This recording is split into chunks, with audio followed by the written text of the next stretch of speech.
Hello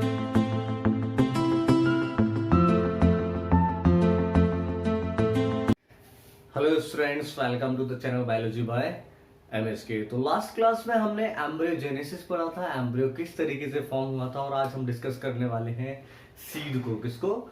seed को। तो seed क्या होता है, आइए देखते हैं। What is seed? So we can say that seed is the fertile or fertilized ovule। Seed एक फर्टिलाइज्ड ओव्यूल होता है और हम कह सकते हैं it is the final product of sexual reproduction in angiosperm plant. Seed is the final product.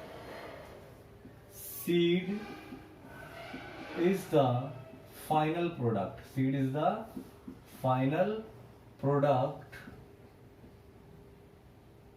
of sexual reproduction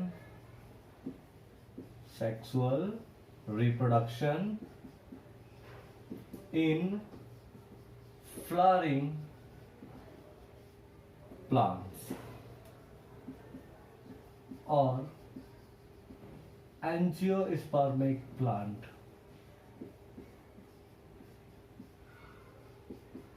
तो जितने भी एंजियोस्पर्मिक प्लांट्स होते हैं या फ्लावरिंग प्लांट्स होते हैं, उनका फाइनल प्रोडक्ट क्या होगा सेक्सुअल रिप्रोडक्शन का? तो आंसर होता है सीड, और we can say fertilized ovule.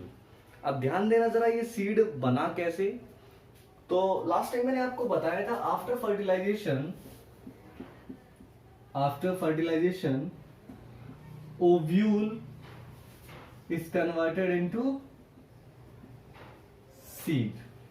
Ovule ही सीड में कन्वर्ट हो जाता है, ओव्यूल ही सीड में कन्वर्ट होता है। ओके, और ये जो सीड बना है, ठीक है, आप अगर जो ध्यान दें, ओव्यूल के ऊपर लेयर्स भी थी, outer integuments and inner integuments. तो जो ओव्यूल की लेयर थी, आउटर इंटेग्यूमेंट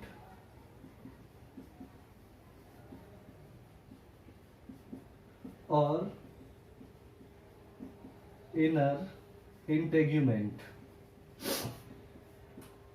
तो ये क्या बनाते हैं? ये दोनों मिलकर के सीड कोट बनाते हैं। क्या बनाते हैं? Seed coat. एक्चुअली में जो आउटर इंटेग्यूमेंट है ये डेवलप हो जाता है टेस्टा में। किसमें? टेस्टा में। और जो इनर इंटेग्यूमेंट है ये डेवलप होता है टेगमन में। किसमें? टेगमन में। तो सीड की जो अंदर वाली कवरिंग होती है उसको हम टेगमन कहते हैं, और जो सीड की बाहर वाली कवरिंग होती है उसको हम टेस्टा कहते हैं। और ये दोनों मिलकर के सीड कोट बनाते हैं। क्या बनाते हैं? सीड कोट फॉर्म करते हैं। अब हम बात कर लेते हैं टाइप्स ऑफ सीड्स। सीड्स कितने टाइप के होते हैं?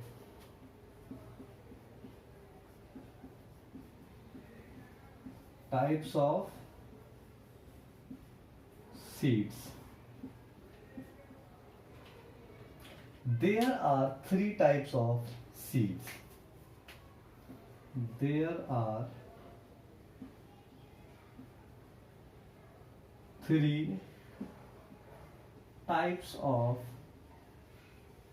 seeds are present. अब ये जो तीन टाइप के सीड हैं, ये कौन कौन से होते हैं? तो कुछ के बारे में हम पहले ही डिस्कस कर चुके हैं, लेकिन फिर हम दोबारा से डिस्कस करेंगे इन सारे टाइप्स के बारे में। ओके, तो फर्स्ट हम कह सकते हैं, आपको याद आ जाएगा अभी अगर जो आपने मेरी प्रीवियस वीडियोस देखी हुई है तो, first albuminous seed. Albuminous seed. Second, non albuminous seed. non albuminous seed, and the third one is apomictic seed। अब ये होते क्या है तो हम इनके बारे में जान लेते हैं। तो सबसे पहले हम स्टार्ट करते हैं, वन बाय वन स्टार्ट करते हैं, बात करते हैं एल्ब्यूमिनस सीड की। किसकी बात करते हैं? एल्ब्यूमिनस सीड की। Albuminous seed.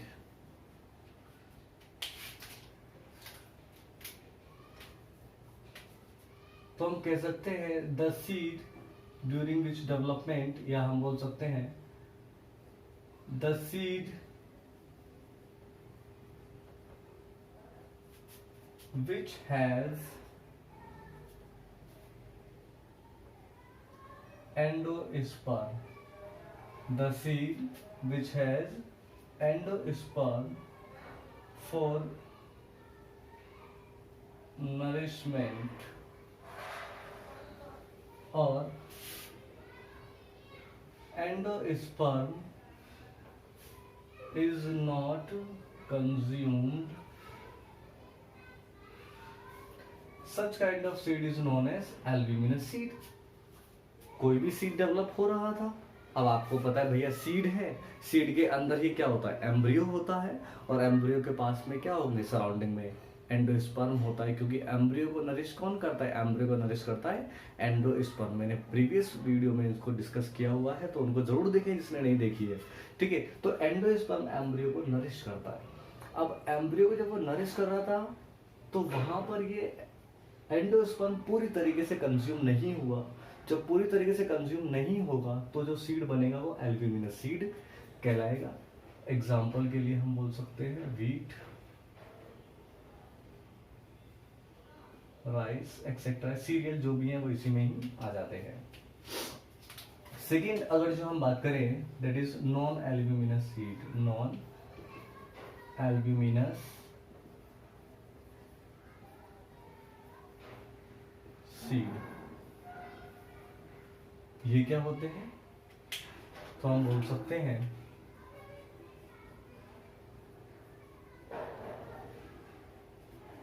the seed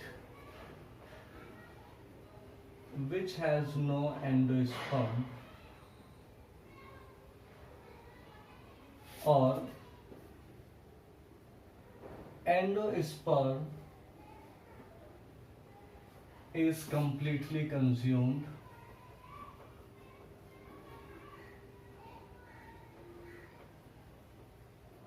by embryo। तो यहाँ पर जो एम्ब्रियो था वो एंडोस्पर्म को कंज्यूम कर लेता है कंप्लीटली, और एंडोस्पर्म बचता ही नहीं है। इस टाइप का जो सीड होगा वो कहलाता है non albuminous seed. Example pea, groundnut etcetera, और भी होते हैं। Now come to the third one, that is apomictic seed.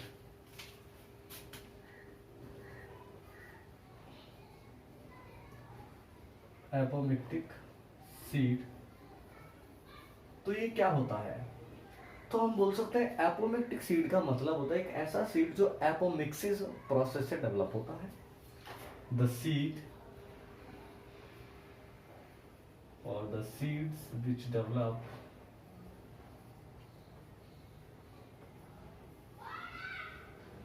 From apomixis process. अब ये एपोमिक्सिस क्या होता है, तो सबसे पहले हम ये जान लेते हैं। Apomixis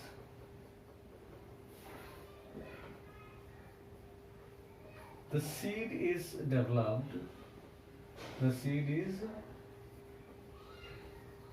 developed without fertilization, without fertilization। तो अगर जो कोई भी एक ऐसा सीड जो बिना फर्टिलाइजेशन के ही डेवलप हो जाए, तो ऐसे सीड को हम बोलते हैं एपोमिक्टिक सीड। और ये जो प्रोसेस होता है, जो प्रोसेस है वो एपोमिक्सिस कहलाता है। एपोमिक्सिस क्या है, विदाउट फर्टिलाइजेशन के ही सीड का डेवलप होना एपोमिक्सिस कहलाता है। अब ये ऐसा होता किसमें है, तो एग्जांपल की बात कर लेते हैं। तो इसका जो एग्जांपल है हम बोल सकते हैं जो ग्रासेस होती हैं, ठीक है, और एस्टेरियसी फैमिली, एस्टेरेसी फैमिली, इनमें जो सीड प्रोड्यूस होता है वो एपोमिक्टिक सीड होता है, यानी कि बिना फर्टिलाइजेशन के डेवलप होता है, उसको हम एपोमिक्सिस कहते हैं। बात समझ में आ गई। अब इनको डिस्कस करने के साथ साथ मैं एक पॉइंट और डिस्कस करना चाहूंगा यहाँ पर, पेरिस्पर्म वो क्या होता है जानते हैं।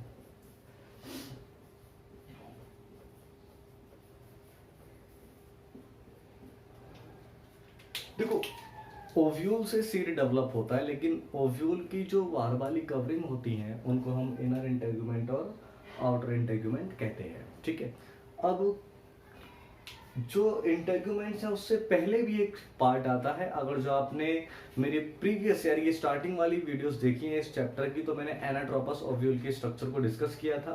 सबसे पहले वहां पर एम्ब्रियो होता है, किस तरीके से मैं आपको बता देता हूँ। यहाँ पे ध्यान देंगे जरा, कुछ इस तरीके से।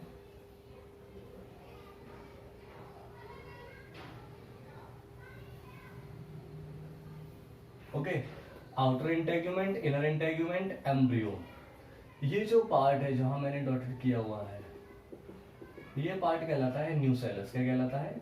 न्यूसेलस। अब कुछ ऐसे सीड होते हैं जिनमें न्यूसेलस बच जाता है, यानी कि न्यूसेलस कंज्यूम नहीं होता। तो ऐसे सीड जिनके अंदर न्यूसेलस प्रेजेंट होता है, कंज्यूम नहीं होता है, वो कहलाता है पेरिस्पर्म। क्या कहलाता है? Perisperm. The remnant of nucellus, the remnant of nucellus is known as perisperm,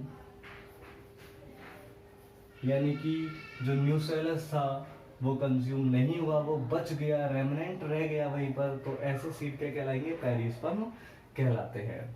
example की बात करें तो हम बोल सकते हैं ब्लैक पेपर, काली मिर्च, आपने सुना होगा ब्लैक पेपर, और बीट। ओके, तो ये क्या है?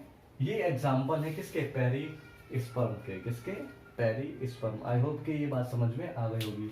तो today we have discussed about seed, लेकिन सीड को हमने क्या बोला? That is a final product of sexual reproduction in case of angiospermic plant.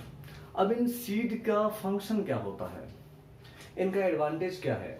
तो ध्यान देना, इनकी एडवांटेज क्या होती है? इनकी एडवांटेज होती है कि ये फूड को स्टोर करते हैं। फर्स्ट एडवांटेज क्या है? फूड को स्टोर करते हैं। सेकंड, इनकी वायबिलिटी एक हफ्ते से लेकर के ईयर्स तक होती है, 1 वीक टू मैनी ईयर्स इनकी वायबिलिटी होती है, जिसकी वजह से हम इनको स्टोर कर सकते हैं। क्या कर सकते हैं? स्टोर, यानी कि सीड को आप आसानी से स्टोर कर सकते हैं। एंड अनदर एडवांटेज इसकी क्या होती है? The seeds can be disperse from one place to another place. आप सीड को एक जगह से दूसरी जगह कैरी करके ले जा सकते हैं। आप सीड को एग्रीकल्चर में यूज कर सकते हैं। कहाँ यूज कर सकते हैं? एग्रीकल्चर में। ठीक है, हाइब्रिडाइजेशन इंडस्ट्री में भी इसका यूज किया जाता है। बात समझ में आ गई हो? अब जो सीड है इसकी वायबिलिटी पढ़ लेते हैं। वायबिलिटी ऑफ सीड क्या होता है? वायबिलिटी ऑफ सीड को हम डिस्कस करते हैं यहाँ पर जरा, तो ये सबको नोट करते रहें।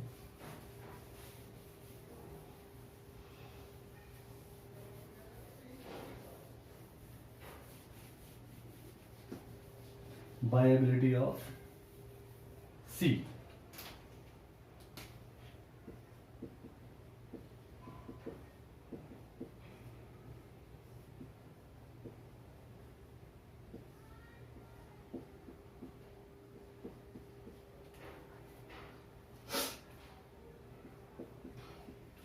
the time period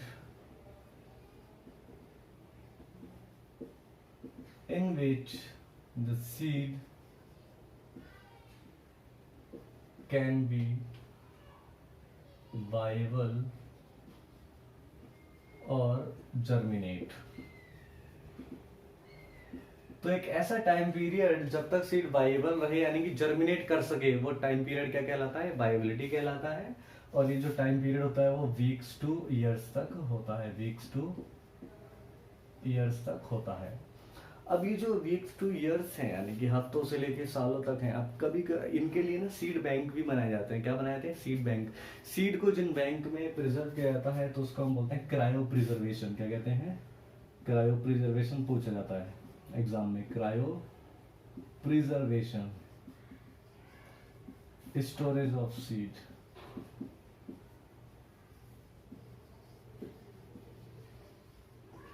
ठीक है, इसको हम क्या बोलते हैं, क्रायो प्रिजर्वेशन कहते हैं। अब एक्चुअली में क्या होता है, देखो कोई भी सीड है वह किसी एक पर्टिकुलर कंडीशन में, पर्टिकुलर एटमॉस्फेयर में, टेम्परेचर पर, मॉइस्चर पर ही ग्रो करता है, सभी को पता है। तो बीच में क्या करता है, बीच में डोरमेंसी में चला जाता है। कहाँ चला जाता है, डोरमेंसी में। क्योंकि जो कोई भी सीड है वो हर टाइम ग्रो नहीं करता है। फॉर एग्जाम्पल के लिए अगर हम बात करते हैं वीट के सीड की, तो जो वीट का जो सीड है, अगर जो आप जून जुलाई में उसको ग्रो करते हैं तो वो ग्रो नहीं करेगा। आप कब इसको ग्रो करवा सकते हैं, दिसंबर जनवरी में आप ग्रो करवा सकते हैं, कि वो उसका क्या है, एक्टिव पीरियड होता है। अभी क्या चल रहा है, जून जुलाई वाला वो डोरमेंस पीरियड है, यानी कि वो इनएक्टिव हो गया है। क्या हो गया है, इनएक्टिव। तो डोरमेंसी भी पूछा जाता है, आइए देखते हैं क्या होता है डोरमेंसी। तो हम बोल सकते हैं the inactive stage, the inactive stage of seed is known as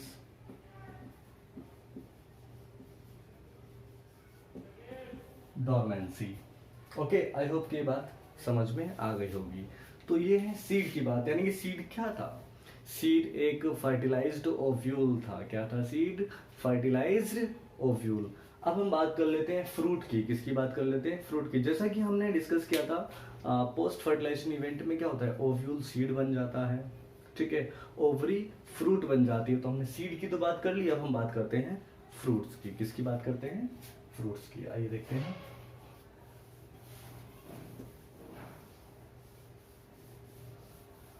तो इसको नोट करते रहे, मेरे चैनल को सब्सक्राइब करें, वीडियोस को लाइक करें, कमेंट करें, शेयर करना बिल्कुल भी ना भूलें।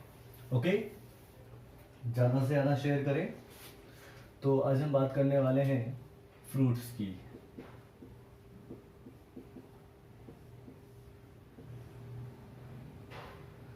अभी जो फ्रूट होते हैं, फ्रूट कैसे बना, फ्रूट एक्चुअली में बनता है पोस्ट फर्टिलाइजेशन इवेंट के अंदर, जिसमें जो ओवरी है, ovary after fertilisation converted into fruit. जो फ्रूट होते हैं, there are three types of fruits, there are three types of fruits, 1 2 3। What are these three types? The first one is true fruit. Second, false fruit. And the third one is parthenocarpic fruit. Parthenocarpic fruit.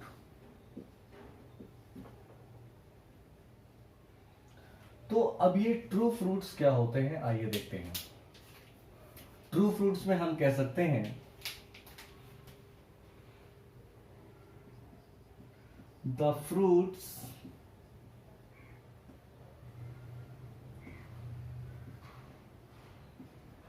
which develop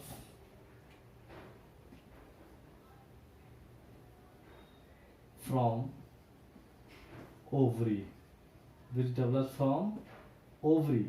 ध्यान देना sir, the fruits which develop from ovary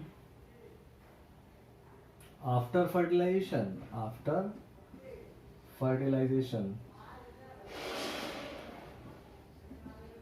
is known as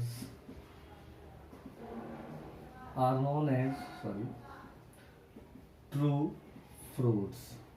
तो ऐसे fruit जो directly ovary से develop हो रहे हैं after fertilisation, उनको हम क्या बोल देते हैं, ट्रू फ्रूट्स कहते हैं। और एग्जाम्पल की अगर जो हम बात करें, mango,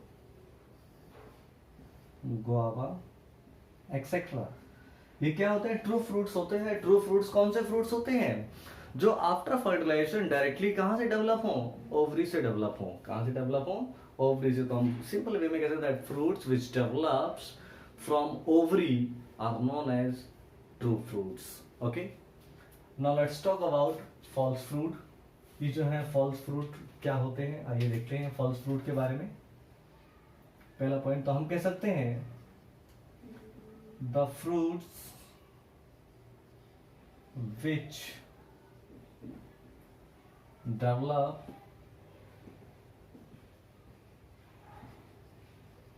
other than ovary, that is thalamus or another part, or no, after fertilization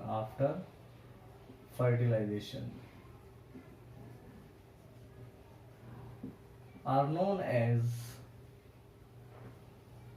false fruit।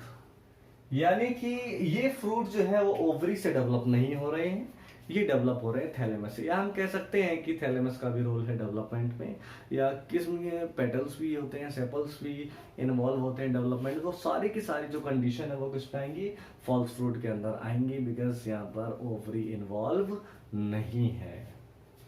Example की बात करते हैं, फॉल्स फ्रूट का एग्जाम्पल क्या होता है, एप्पल, ठीक है, cashew, strawberry, example of false fruit. Now let's talk about parthenocarpic fruit. अभी जो पार्थिनोकार्पिक फ्रूट होते हैं ये क्या होते हैं, आइए देखते हैं हम लोग।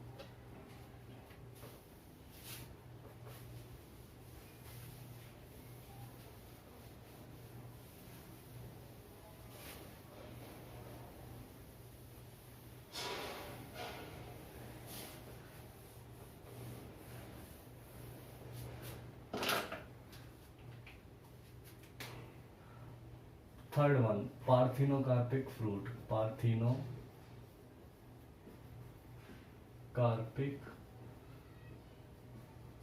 Fruit.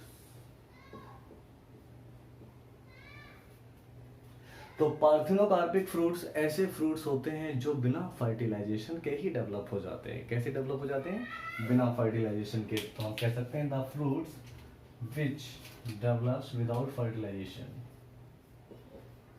the fruits which develop without fertilization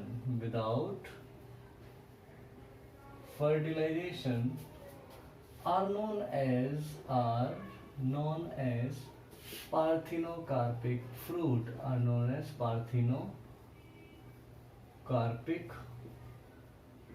fruits. अब कुछ ऐसा भी होता है, तो इसका एग्जाम्पल क्या है, इसका एग्जाम्पल है बनाना। क्या है एग्जाम्पल, बनाना। और पार्थिनोकार्पिक फ्रूट जो होते हैं वो सीडलेस फ्रूट होते हैं, they are seedless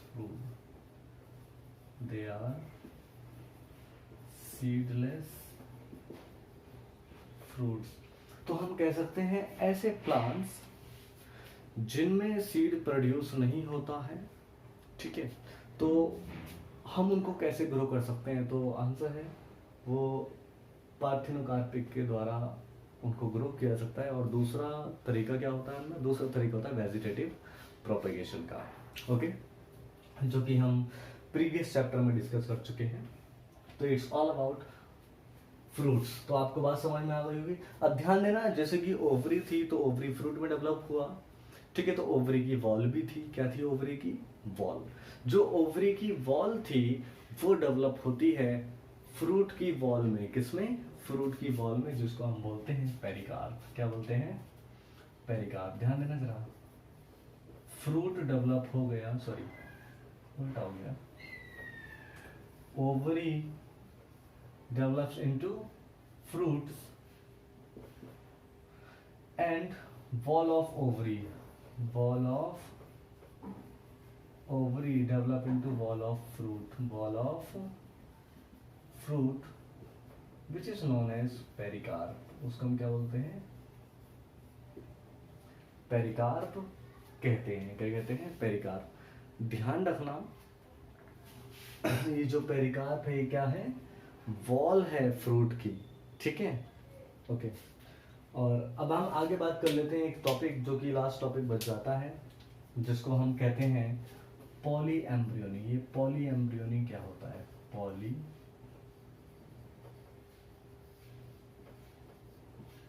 embryony.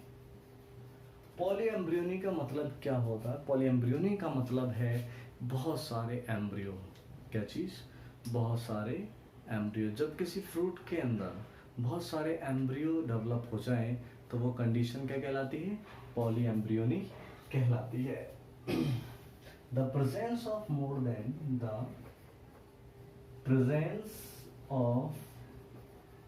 Then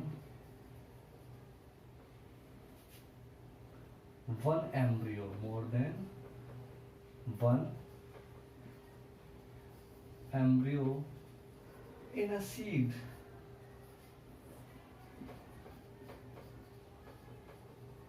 is known as polyembryony.